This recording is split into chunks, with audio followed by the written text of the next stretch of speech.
guys, it's Mrs. Parillo, and I'm coming to you from my very own backyard. I wanted to show you a little bit about some parallel and perpendicular lines.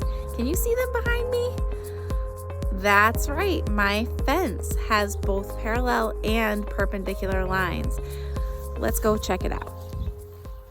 As you can see, this part of the fence is parallel to this part of the fence.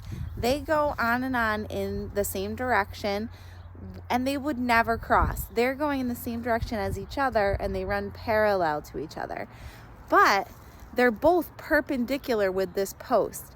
The post and the support are perpendicular to each other. They make a right angle in this corner right here, and that is what keeps my fence going strong and straight.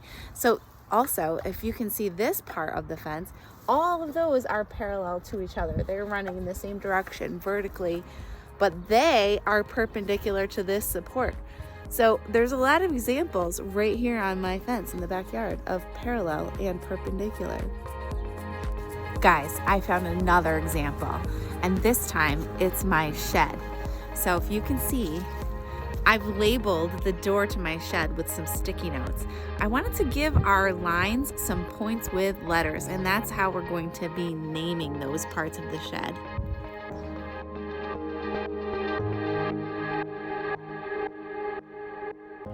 So check this out. Do you see any parallel lines?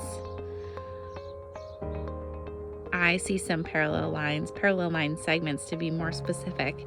We have A, B, which is parallel to D, C, and it's also parallel to F, G. Those are all going horizontally, and they would never ever cross each other. Now we have another set of parallel lines. We have A, D, F. That is parallel to this one over here, B, C, G. Those vertical lines are parallel to each other, and they would never ever cross. Now what about perpendicular? Are there any lines here that are forming perpendicular right angles? Oh, absolutely. I see lots of them. One example would be from AD is perpendicular to DC. I don't know if you can see those letters, but that's making it. But you can see all these right angles going throughout my drawing. Now we have something special going on down here. There's a different sort of intersecting lines happening here. So if you can see here, we have a rectangle happening. DCGF makes a rectangle, but there's also some triangles inside, and those are formed by line segments that are intersecting in the middle. So if you notice, DEG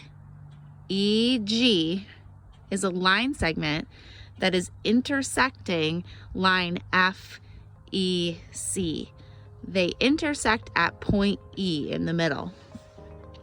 They're not perpendicular with each other because you can tell that these are not 90-degree angles here in the middle. The 90-degree angles are found at the corners. So like FG and FD are perpendicular to each other. That's a right angle at the corner, but these ones in the middle, they're just intersecting. They're not perpendicular.